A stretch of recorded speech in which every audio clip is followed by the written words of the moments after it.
Magandang balita, hinaing ng taong bayan, tila umabot na sa kaalaman ng Pangulo. Kaya naman agad itong nagbigay ng direktiba sa National Maritime Council nito lamang September 16, 2024 kung saan ay ipinag-utos nito na panatilihin at ipagpatuloy ang presensya ng Pilipinas sa Skoda Shoal matapos lisanin ng BRP Teresa Magbanwa ang Skoda. Kaya naman agad nagbigay din ng direktiba ang PCG Commandant na si Ronnie Hilgavan na magpadala ng panibagong barko bilang kapalit ng BRP Teresa Magbanwa sa Skoda Shoal.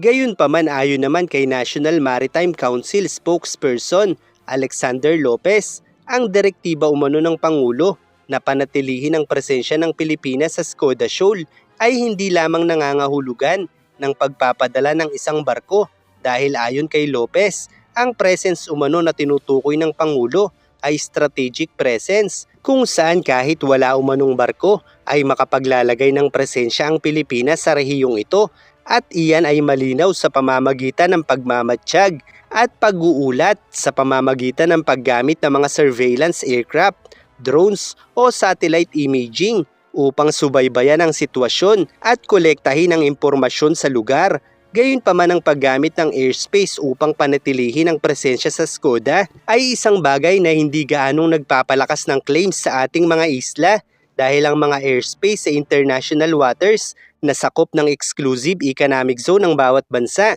ay hindi ganap na nasasakop ng sovereign rights sa exclusive economic zone. Sa madaling salita, ang kahit anong aircraft ay maaaring lumipad sa airspace ng international waters as long as hindi ito nagiging banta para sa rehiyon. Kaya't kung pagmamatsyag lamang sa ating mga teritoryo ang gagawin ng bansa gamit ang airspace nito, bagamat makikita natin ang mga banta para sa ating sovereign rights sa ating mga teritoryo, ay hindi pa rin magiging kapaki-pakinabang ito kung hanggang tingin o monitoring lang tayo dahil habang nananatili ang barko ng China sa ating mga teritoryo, at tayo ay nagpapatuloy lang ng patingin-tingin sa airspace nito, ay malinaw na mas lumalakas ang kontrol ng China sa mismong katubigan ng ating teritoryo. Kaya't ang direktiba ng Pangulo na panatilihin ang presensya sa Skoda Shoal ay mas makatwirang sabihin na panatilihin ang ating mga barko sa bahaging ito ng ating teritoryo upang palakasin ang ating claims laban sa mga Tsino.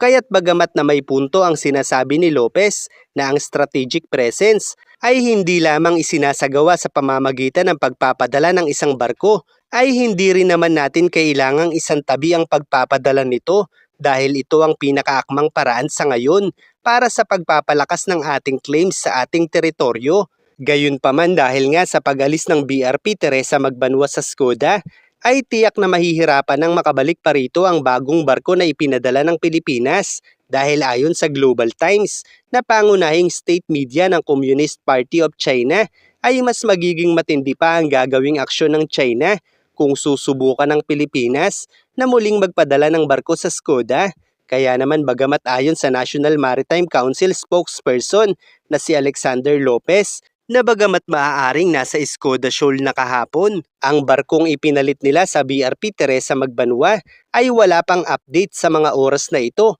kung ano na ang kalagayan ng barkong ipinadala ng mga ito. Samantala, ayon naman kay former Associate Justice Antonio Carpio, ay panahon na para tanggapin ng Pilipinas ang iniaalok na tulong ng US para eskortan ng ating mga barko at nilinaw na hindi naman umano ito maglalarawan sa kababaan ng pride ng ating mga sundalo dahil ang pagsali ng US sa resupply mission ng Pilipinas ay isa lamang sa mga legal na opsyon na naaayon sa international law at inilarawan nito na ang patuloy na pagtanggi ng tanggulan sa iniaalok na tulong ng US na eskortan na ang mga barko ng Pilipinas ay maituturing na kawalan ng karunungan at sa mas masakit na termino ay maituturing pang isang kabubuhan. It's not,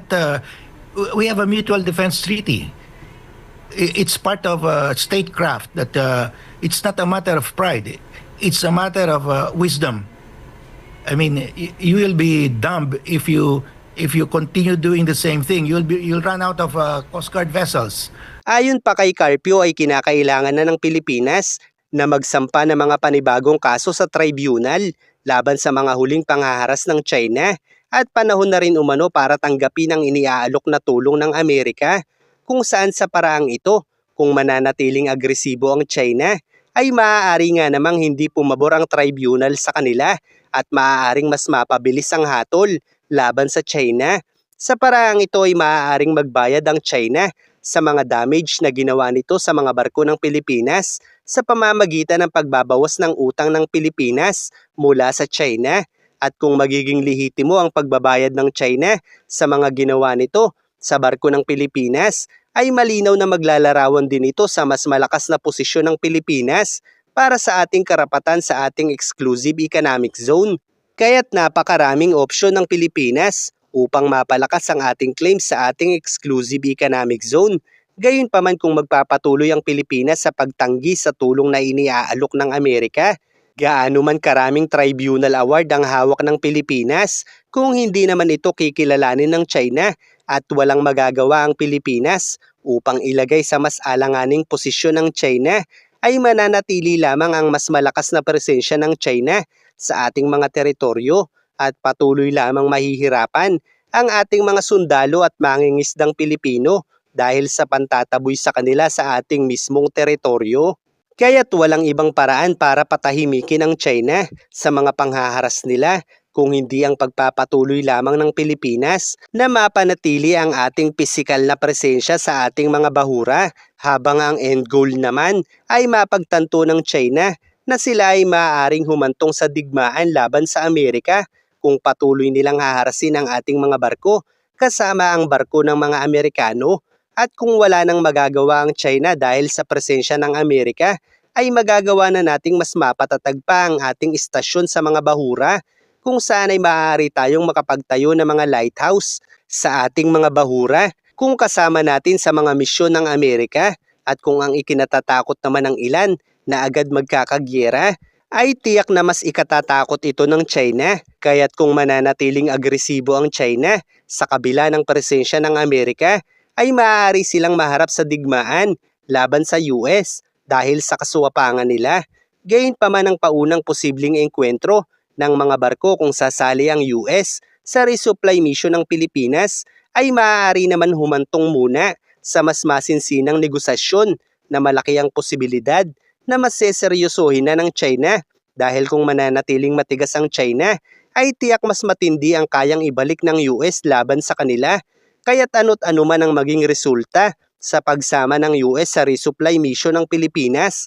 ay mananatili para sa Pilipinas ang napakaraming opsyon, habang magsisilbi naman itong mas malaking problema para sa China, dahil ang panganib ng digmaang ito ay makikita ng mundo na kasalanan lamang ng mga Chino, at dahil dito ay maaaring mabahala ang buong mundo na maaaring masira ang kalakalan sa buong mundo dahil sa mga Chino, kung kaya't posibleng mapipilitan ang lahat na abandonahin ang produkto ng China kaysa magpatuloy ito sa pagsisimula ng digmaan na tiyak ay pagsisisihan ng lahat ng mga bansa sa buong mundo dahil sa krisis at panganib na maidudulot nito. Kaya't hindi tayo dapat matakot sa pambabangga ng China sa ating mga barko, dahil marami tayong opsyon upang kontrahin ito. At kung hahantong ang China sa mas agresibong aksyon gaya ng pagpapaputok ng kanilang mga sandata, ay dito na rin maaaring magsisimula ang pagbagsak ng mga komunistang partido ng China. Kaya't sang-ayon ako sa inilarawan ni former Associate Justice Antonio Carpio na maituturing na isang kabubuhan lang ang pagpapatuloy sa isang estratehiya na wala namang epekto laban sa China.